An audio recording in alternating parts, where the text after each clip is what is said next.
Tülkü çox ağıllı bir heyvandır. Hiyləgər deyirlər, amma söhbət tilkinin ağıllılığına dəlalət eləyir. Bunu bit basanda bilirsiniz necə özünü xilas eləyir.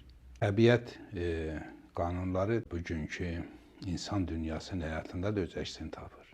Biz daha çox təbiət qanunlarına tabeyik. Bit tilkini daraşır, yeyir.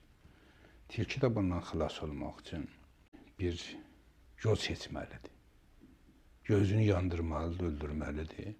Ya da bu bitdən xilas olmalıdır. Tilki də çox ağıllı heyvan olduğuna görə birinci quyruğunu suyun içinə salır. Yavaş-yavaş suyun içinə girir.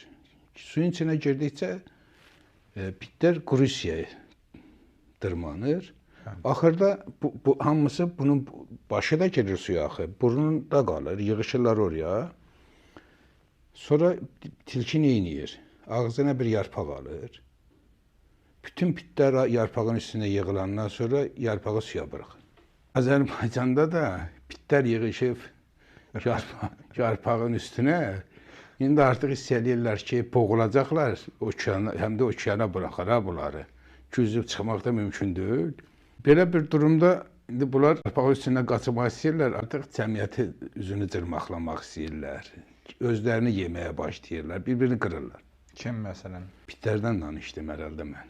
Onları sadəcə bənzətmə elədiniz də, konkret şəxs olaraq kimləri deyirsiniz? Təbii ki, Azərbaycanda yarpaq Ramiz Mehdiyevdir.